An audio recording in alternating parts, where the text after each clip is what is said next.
Welcome to the FIDE World Blitz 2014, where we have the greatest chess player of all time, Magnus Carlsen, going up against the queen of chess, Judit Polgar, and after a few moves, we have a King's Indian defense on the board, and it's up to Magnus what variation he wants to go for. With the move pawn to f3, we have a same variation, which is a variation that I've covered in a previous video, if you want to check that one out. And after a6, this hints to me that Judit is going to go for the move pawn to c6, and go for the b5 break. And she's trying to open things up on the queen side, and hopefully she'll be able to use her rook down a potentially open b file, as well as her bishop on g7 in order to create chaos on that side of the board. Now Magnus has a lot of options that he can go for. The typical idea in the same-ish is that you want to play your queen up one square and then castle queenside, but Magnus, he goes pawn to a4, which makes a lot of sense because he was anticipating that Judit wanted to play b7 to b5. That does come with a cost though. The b4 square is weak, and that's why Judit moves her pawn up one more square in order to secure that b4 square. Now you can imagine this knight might go to a6 later, and maybe b4.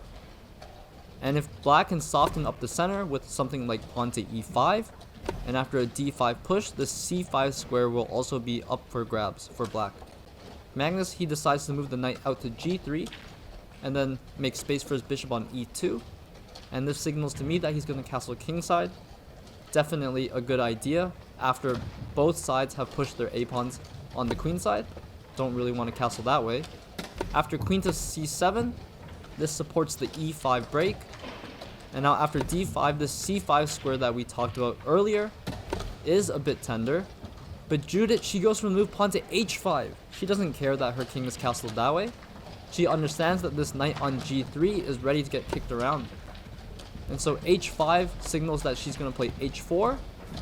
And this h4 move not only drives the knight back into the corner of the board, but this allows her knight to jump into h5.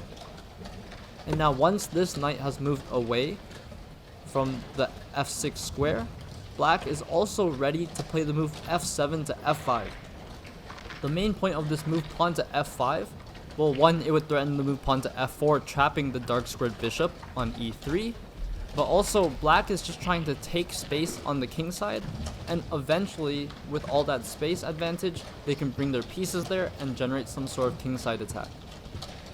Now Judit, she's thinking and calculating, and while she thinks for a second, I just want to remind you that if you're enjoying the content so far, then you can remember to subscribe and also turn on notifications. That would mean a lot.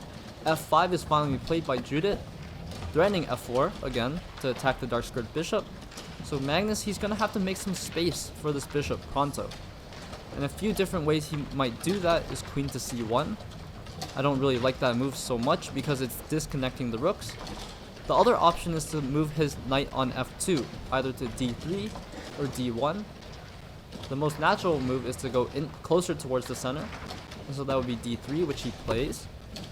Now the bishop has a nice escape square in front of the rook. And so if f4 is played, Magnus should be okay. But that's not the end of the story. A lot of pieces are steering very nicely towards white's king. This light squared bishop on c8, even though it hasn't been developed yet, it's still looking towards there, and maybe supporting h3. But Judit, she plays knight to g3, sacrificing her knight.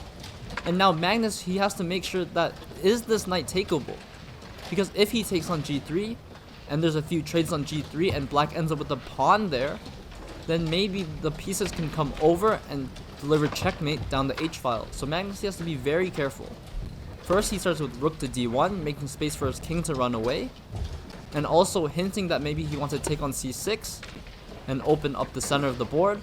Instead, Judit closes down the center by playing c5, and after a few trades and queen to g5, Magnus Carlsen, it looks like he's just winning a pawn.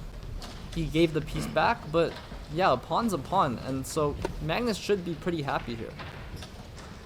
First, Magnus jumps his knight into b5, which hits the tender d6 pawn, and so for that reason, Judit slides her queen up one square, defending the pawn, but Magnus, he just drops his queen back, taking the pawn on g3, and now he's up one pawn. Judit has quite a bit of counterplate though. She has full control over the dark squares, because white no longer has a dark squared bishop, and so she really wanted to plant her bishop on e3, but Magnus stops that idea by playing king f2, And now, because this king has moved up 1 square, the rooks can also slide over to the h file.